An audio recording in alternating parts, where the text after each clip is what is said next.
अस्सलाम वालेकुम, कैसे हैं आप सब। एक लंबे अरसे के बाद आपके लिए एक वीडियो लेकर आया हूं और ये वीडियो रिलेटेड है इलेक्ट्रा की न्यूली लॉन्च ईवी। अब आप इसको कार नहीं कह सकते और ना ही ये कार है, ये क्वाड्री साइकिल है, यानी 4 पहियों वाली छत वाली गाड़ी, या आप इसको कह लें कि एक 4 दरवाजों वाला एक रिक्शा है और जिसके ऊपर छत है और फुली इनक्लोज्ड है। बाकी इसकी प्राइस की भी मैं बात करूंगा और उससे पहले मैं आपको इसके स्पेक्स बता दूं। 2 किलोवाट की इसके अंदर मोटर है। 2 वेरिएंट इसके अंदर आते हैं, एक 2 डोर वेरिएंट है और एक 4 डोर वेरिएंट है। तो यहाँ पर 4 डोर वेरिएंट ही अवेलेबल था तो इसलिए उसकी वीडियो बनाई है और वही आपके साथ शेयर कर रहा हूँ। और इसके अंदर जो बैटरी बैंक यूज किया गया है वो 13 किलोवाट आवर का बैटरी बैंक है और लिथियम आयन बैटरी है इसके अंदर। और इसका चार्जर वो मुझे नजर नहीं आया, लेकिन मेरे ख्याल से जो इन्होंने इसके ऊपर चार्जिंग टाइम लिखा हुआ है वो ऑलमोस्ट 7 से 8 घंटे। तो उस हिसाब से अगर कैलकुलेट करें तो 1.5 किलोवाट का चार्जर इसका बनता है जो इसको 7 से 8 घंटे में चार्ज कर देगा। और इसी तरह इस गाड़ी की अगर टॉप स्पीड की बात करें तो वो 40 से 50 किलोमीटर पर आवर इसकी टॉप स्पीड है। और सेकेंडली इसकी जो रेंज है यानी फुल चार्ज के अंदर ये 80 किलोमीटर तक आपको एंटरटेन करेगी और उसके बाद फिर आपको 7 से 8 घंटे के लिए इसको चार्ज करना पड़ेगा। और अब बात कर लेते हैं इसकी प्राइस की। जो गाड़ी की प्राइस है उस हिसाब से अभी मैं पूरी गाड़ी का आपको इंटीरियर एक्सटीरियर हर चीज दिखाऊंगा, आप खुद जज कर लें क्या ये इस प्राइस को जस्टिफाई करती है कि नहीं करती। 14 लाख की इसकी प्राइस है और अब इससे आप इमेजिन कर लें कि पाकिस्तान के अंदर 14 लाख रुपए की क्या वैल्यू है। आपको रिक्शा मिल रहा है और रिक्शे की भी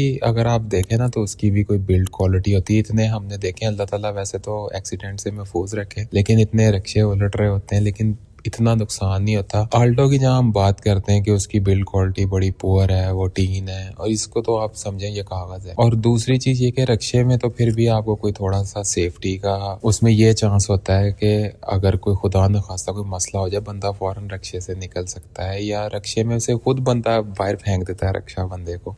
लेकिन इसके अंदर अगर कोई इस तरह की अनवांटेड सिचुएशन हुई तो उसके अंदर जो है ना कोई चांस नहीं है। तो सबसे बड़ा ड्रॉबैक इस गाड़ी का सेफ्टी के हवाले से है और उसके बाद ये कीमत जस्टिफाई ही नहीं करती इस गाड़ी को। इसकी कीमत जो होनी चाहिए वो 4 से 5 लाख की हो तो समझ आती है, अदरवाइज ये समझ नहीं आती। और वैसे आपको एक चीज पता है, आप घर में इन्वर्टर के लिए या यूपीएस के लिए भी अगर बैटरी लेने लगे तो वो भी आपको 3 लाख रुपए की 5 किलोवाट आवर की बैटरी मिलती है। तो मेन इसके अंदर जो प्राइस है वो बैटरी की ही है, लेकिन जो वो बैटरीज घरों में जैसे हम यूज करते हैं क्योंकि उसी से मैं कंपेयर कर सकता हूँ तो उसके अंदर फास्ट चार्जिंग की ऑप्शन होती है, लेकिन इसके अंदर फास्ट चार्जिंग की ऑप्शन नहीं है। तो अब गाड़ी की जरा लुक्स की बात कर लें तो लुक आपके सामने ही है। क्या कहें इसको, आप थोड़ा सा डिसेंट रिक्शा कह सकते हैं इसकी लुक को देख के। बाकी फ्रंट लुक में आप देखें तो बत्तियां ही बत्तियां हैं, तो बत्तियां सिर्फ मैटर नहीं करती। ये हो सकता है कि जितनी ज्यादा बत्तियां होंगी उतने बच्चे खुश होंगे कि हमारे खिलौने में बहुत ज्यादा बत्तियां लगाई गई हैं। लेकिन फिर वंस अगेन मैं ये बात कर दूं, लेकिन खिलौना बहुत ही महंगा है और 14 लाख रुपए इसकी कीमत है। और दूसरा ये कि अगर आप इसका बोनट उठाएं तो बोनट उठाने के बाद आपको यहाँ पर कुछ चीजें नजर आती हैं। वो सारे इसके इलेक्ट्रिकल इक्विपमेंट और एसी का जो सिस्टम है वो यहाँ पर होगा। इंजन डेफिनेटली इसके अंदर नहीं है और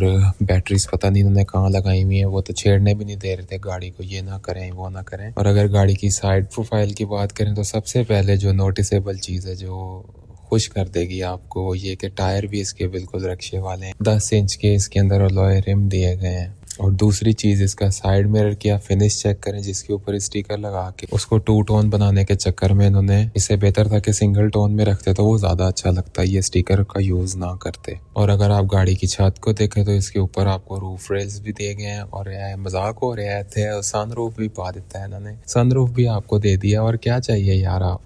इसी तरह गाड़ी की बैक साइड पे भी एलईडीज प्रोवाइड की गई हैं और उसमें मजे की बात ये है कि आपको रियर कैमरा भी दे दिया गया है। वैसे ये कोई अब इतनी बड़ी चीजें नहीं रही, आप 14-15 हजार रुपए का खुद कोई गाड़ी में सिस्टम लगाएं अपनी किसी भी गाड़ी में तो आपको ये सारी चीजें इजीली अवेलेबल होती हैं। जिसके अंदर रियर कैमरा है, उसमें एलसीडी है, पूरा का पूरा एंड्रॉइड पैनल होता है, वो आपको मिल जाता है। और दूसरा ये कि गाड़ी के अंदर डिग्गी नहीं है, इसलिए आपको बैक पे लाइटें और कैमरा ही मिलेगा और ये आप यानी डिग्गी को आप खोल नहीं सकते। अब गाड़ी के अगर आप इंटीरियर को देखें तो ओवरऑल इसका इंटीरियर जो है वो बड़ी मायूस कुन लुक प्रोवाइड कर रहा है और उसके अंदर आपको एसी के वेंट्स देखने को मिल जाते हैं। उसके साथ साथ आपको 20-20 रुपए वाले बटन्स प्रोवाइड किए गए हैं। कुछ नॉब्स हैं वो ठीक है, वो नॉर्मल है।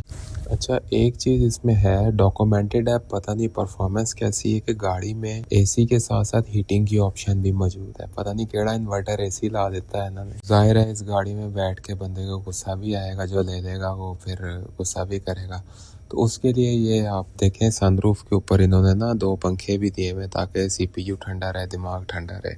और इसी तरह अगर ड्राइविंग साइड डोर के मटेरियल को देखें तो उसके अंदर आपको जो प्लास्टिक क्वालिटी है, बड़ी शापरों वाली प्लास्टिक क्वालिटी इसके अंदर दी गई है। बहुत अजीब सा प्लास्टिक है। और उसके अंदर आपको ये साबुनुमा हैंडल भी दिया गया है नीले कलर का, वो भी आप देख सकते हैं। बाकी प्लास्टिक क्वालिटी का अंदाजा आप वीडियो में देख के जो इसका ये डोर लॉक है उससे आप अंदाजा लगा सकते हैं कि इसकी क्वालिटी क्या है। अब आप स्टीयरिंग के साथ मजाक देखें क्या किया हुआ है। चलें, अच्छी बात ये है कि लेदर इन्होंने दिया हुआ है, लेकिन गंदी बात ये है कि इसके ऊपर जो ये क्रूज के बटन है ये सारे डमी बटन हैं। यार ये दें ही ना, ये आपने अपनी चीज को खुद एक मजाक बना लिया है ये बटन दे के। इसी तरह जो इसके अंदर LED स्क्रीन दी गई है उस पर भी आप देखें कैलकुलेटर जैसा डिस्प्ले है, कोई अट्रैक्टिव नहीं है वहां से भी। और जो बटन्स का जैसे मैंने आपको पहले बताया वो 10-10 रुपए 15-15 रुपए के हाल रोड से मिलते हैं, वही इन्होंने ला के इसके अंदर लगा दिए। अजीब मजाक किया हुआ है। और दूसरा एक चीज मैं आपको एक्सटीरियर के हवाले से बताऊं, इसकी जो चार्जिंग सॉकेट है जहां से आपने गाड़ी को चार्ज करना है, वो जैसे पावर सप्लाई होती है पीसी की, उसी तरह का इन्होंने वो प्लग दे दिया है और वहां से आप इसको चार्ज करें। क्योंकि गाड़ी में डिग्गी नहीं है इस वजह से सीटिंग कैपेसिटी इसकी ठीक है, लेकिन बहरहाल आप खुद बताएं कि क्या ये 14 लाख रुपए की गाड़ी बनती है। और बिल्कुल नहीं लगता कि ये गाड़ी जो है वो लॉन्च करने के बाद ये मार्केट पकड़ेगी। और जब नज़र नहीं आएगी तो फिर जो बंदा अर्ली ले लेगा वो बेचारा बाद में स्पेयर पार्ट्स के लिए ख्वार होगा। अभी तो ये गाड़ी 1 महीने की बुकिंग पे अवेलेबल है, आप बुक करवाएं और महीने बाद आपको मिल जाएगी। लेकिन बहुत ही अजीब सी इसकी क्वालिटी है। अगर आप इसकी ना, वो एक वेबसाइट है madeinchina.com, उसके ऊपर आप देखें ना इस तरह की गाड़ियाँ $1000-1200 की लगी हुई हैं। तो ये कुछ चीज़ें थी जो मैंने आपके साथ शेयर की। मिलेंगे किसी और वीडियो में। अल्लाह हाफिज़।